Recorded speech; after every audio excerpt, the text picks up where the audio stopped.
ओम। आज हम गीता के 18वें अध्याय का द्वितीय भाग देखने जा रहे हैं। भाग तो द्वितीय है, परंतु इसका प्रथम श्लोक भी कृष्ण अर्जुन के संवाद के रूप में है। अर्जुन ने भगवान कृष्ण से कहा है कि संन्यासस्य महाबाहो तत्त्वमिच्छामि वेदितुम त्यागस्य च ऋषिकेश पृथक केश ऋषिशूदन। हे भगवान, हे कृष्ण, मेरे को संन्यास और त्याग का तत्व से पृथक पृथक करके अंतर बताओ। जैसा हमने पिछले सत्र में कहा था कि हम भी अपने निर्धारित प्रश्न के बेस पर ही हम इस अध्याय का अध्ययन करने का प्रयास करेंगे। तो इसमें पहला प्रश्न हमने यह कहा कि जब संन्यास और त्याग का अलग-अलग तत्व बताने के लिए कहा, तो पहले भगवान ने भी त्याग के बारे में ही बताया है। तो हमारा भी पहला यही है कि त्याग क्या है, उसकी परिप्रेक्ष्य में ही अध्ययन करेंगे। जब किसी का हमने अध्ययन करना होता है तो हम भगवान कृष्ण भी ऐसे कहा कि त्याग का मैं तुझे बताता हूँ क्या है, पर इससे पहले जो मनीषी लोग, जो और विचारक लोग, उनके त्याग के बारे में क्या विचार है मैं बताता हूँ। तो उनके त्याग के बारे में विचार पहले जो है दूसरे और तीसरे श्लोक में आते हैं। कामिना कर्मणा न्यासम संन्यासम का योग विधि, कि जो सारे डिजायरेबल काम्य कर्मों का त्याग ही जो है वो त्याग है। पर सर्व कर्म फल त्याग त्याग परिचक्षणा, कि सब कर्मों का त्याग जो है, सब कर्मों का नहीं, सब कर्म फलों का त्याग ही त्याग है। ये भगवान का नहीं है, ये और मनुष्यों का है। इसमें कुछ लकुना रह जाता है कि सर्व कर्म फल त्याग, फल का त्याग भी कई हर जगह नहीं हो सकता। जो फल आ जाएगा वो हमें निर्धारित करना पड़ना है। और सब कर्मों का भी त्याग नहीं हो सकता। जो देहधारी है सब कर्मों का त्याग नहीं कर सकता। तो इसलिए ये ठीक होने के बावजूद भी इसमें कोई रिफाइनमेंट की जरूरत थी। फिर जो अगले श्लोक में जो विचारकों के ध्यान है कि उसने कहा है कि सब तरीके के कर्म ही त्याग देने चाहिए, क्योंकि हर एक तरीके का, हर प्रकार का कर्म जो है किसी ना किसी दोष से युक्त है। पर हाँ, यज्ञ दान तप ये नहीं त्याग करने चाहिए। ये भी दूसरे विचारकों का ही मन है। पर इसमें सीधा ही है कि सब कर्मों का त्याग तो हो ही नहीं सकता। भगवान ने तीसरे अध्याय में क्या, नहीं कश्चित क्षणमपि जातु तिष्ठति कर्मकृत, कि सब कर्मों का त्याग नहीं हो सकता। तो हमें नियत कर्म, निर्धारित कर्म और विहित कर्म, विहित कर्म वो हैं जो शास्त्र के अनुरूप हैं। कि शास्त्र के अनुरूप सारे कर्म हम नहीं कर सकते। वो कोई कर्म शास्त्र के मेरे अनुरूप होंगे, कोई किसी दूसरे वर्ग के अनुरूप होंगे, कोई तीसरे के कर्म होंगे। उनमें से जो मेरे प्रति कर्म है वो नियत कर्म है। वो नियत कर्म हमको करने हैं। कई आवश्यक कर्म हैं वो भी करने हैं। कई परिस्थिति अनुसार, देश काल परिस्थिति के हिसाब से हमें कर्म करने हैं। तो सब कर्मों का त्याग नहीं करा जा सकता कभी भी। तो इसलिए इन विचारकों का भी जो पूरा है विश्लेषण वो ठीक नहीं है, कुछ कमी है। पर हाँ, इन विचारकों का ये ठीक है, यज्ञ दान तपा कर्म न त्याज्यम कार्य में था, कि यज्ञ दान तप ये कर्म हमने अवश्य करने ही है। अब भगवान ने अपना मत दिया, जिसका हम प्रश्न का भी निर्धारित कर रहे हैं कि भगवान ने यही कहा कि जो कर्म है वो मैं तुझे त्याग के बारे में बताता हूँ कि त्याग क्या है। जो मेरा मत है वो मैं बताता हूँ। वो त्याग 3 तरीके का है ये बताता हूँ। पर उससे पहले भगवान ने कहा कि हाँ, जो विचारकों ने कहा है यज्ञ दान तप ये तो अवश्य करने चाहिए। क्यों करने चाहिए? इन्हीं के करने से ही हमारा अंतःकरण पवित्र होगा। तो यज्ञ दान तप करने चाहिए। थोड़ा सा और है, ये करने कैसे चाहिए? ये कर्तव्य समझ के करने नहीं चाहिए। कर्तव्य समय में थोड़ा सा अंतर ये है कि कर्तव्य समय के, जैसे हम अपनी मेडिसिन खाते हैं तो हाँ इससे हमारा शरीर ठीक होगा, एक तरह का हम स्वादिष्ट भोजन करते हैं कि वो भोजन हमको श्रेय लग रहा है, अच्छा लग रहा है, स्वादिष्ट है, उसके प्रति हम ललायत रहते हैं। तो हमें यज्ञ दान तप जो कर्म है ये स्वादिष्ट भोजन की तरह करने चाहिए, ना कि मेडिसिन की तरह करने चाहिए। अब भगवान ने अपना जो निश्चित मत भगवान ने कहा कि मैं तेरे को बताता हूँ कि एतन्यापि तो कर्माणि, एतन अपि यज्ञ दान तप तो करने ही करने हैं। इसके अलावा और जैसे हमने कहा कि नियत कर्म, निर्धारित कर्म, आवश्यक कर्म ये करने हैं, पर करने कैसे हैं? करने जो हैं वो फल के त्याग के हिसाब से करने हैं। तो ये मेरा भगवान ने क्या है, ये मेरा निश्चित मत है। अब भगवान ने जैसे पिछले अध्याय में भी आता रहा है, जिस चीज़ का वर्णन करा है वो 3 तरीके से करा है कि तामस, राजस और सात्विक। तो त्याग भी 3 तरीके का ही इस अध्याय में भगवान ने बताया कि तामसिक, राजसिक और सात्विक।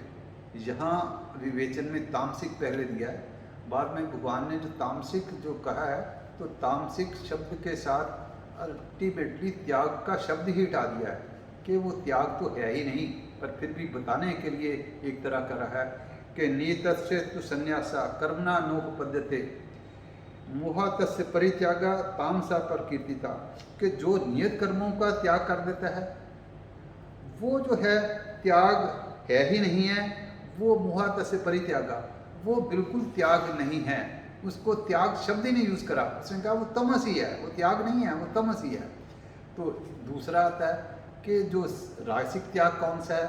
राजसिक त्याग ये है जो दुख मित्य यत क्लेश, पे जो दुख के कारण ये काम करने में बड़ी दिक्कत होगी, तो वो जो है काय क्लेश भयाते सकृत्वा राजसम के आवगम नैवम त्याग फलम लभे, कि जो इस कारण ये काम करने से परेशानी होगी, इसको करने से और बहुत परेशानी दिक्कत होगी, उनको जो छोड़ के त्याग करता है वो त्यागी वो भी नहीं है, वो राजसिक त्याग है।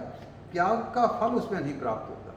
तो त्याग का फल किस में प्राप्त होता है? जो भगवान का इसमें बताया है कि कार्यमित्येव यत् कर्म नीतम कृत्य अर्जुन त्यागी संगम त्यक्ता फलम चैव स त्यागा सात्विको मता।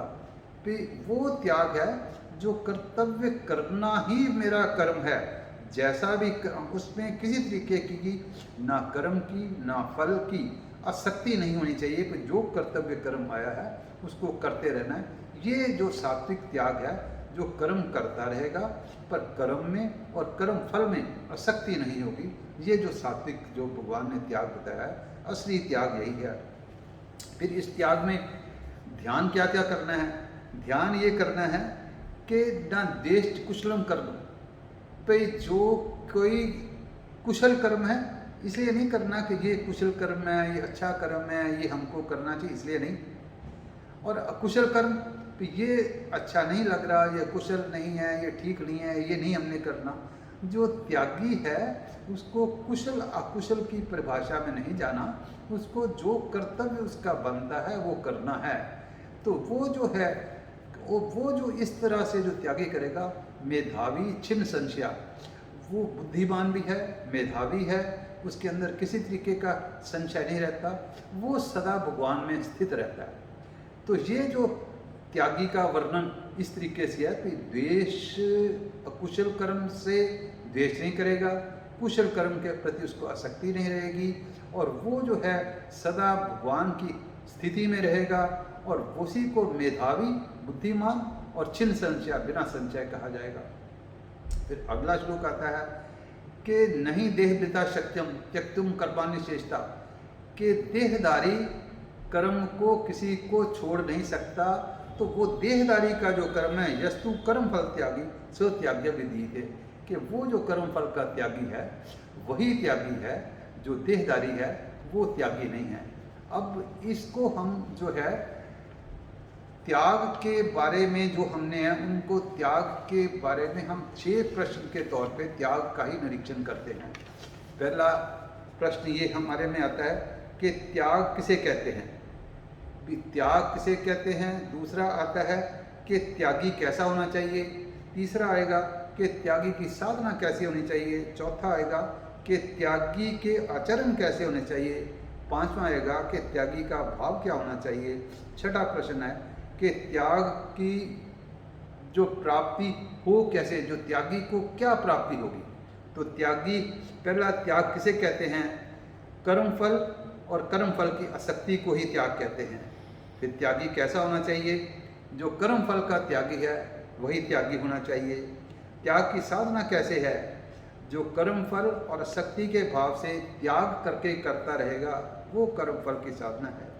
त्यागी के आचरण हमने जैसे पढ़ा, कुशल कर्म से द्वेष नहीं, कुशल कर्म से आसक्ति नहीं। फिर त्यागी का भाव कैसा होना चाहिए, जैसे हमने कहा कि कर्तव्य मात्र करना है और खुशी खुशी करना है। तो त्यागी का फल क्या है त्याग का? वो त्यागी का फल है भगवान में स्थिति, वो मेधावी हो जाएगा, उसमें किसी तरीके का संशय नहीं रहेगा। ये त्यागी के जो लक्षण हमने करे हैं। अब ये प्रश्न उठता है कि जो त्यागी नहीं है उसकी क्या स्थिति है? तो वो भगवान ने कहा है जो त्यागी नहीं है उसका ये है कि निष्ठ मिष्ट मिश्रम च त्रिविधम कर्मणा फलम भवत त्यागिना प्रेत्य न तो संन्यासिना क्वचित। जो त्यागी नहीं है उसको निश्चित ही इस संसार में इष्ट अच्छा फल भी मिल सकता है, बुरा भी मिल सकता है, दोनों का मिला हुआ भी मिल सकता है, आधा अच्छा आधा बुरा। वो जो त्यागी नहीं है वो इन तीनों फलों से मुक्त हो ही नहीं सकता।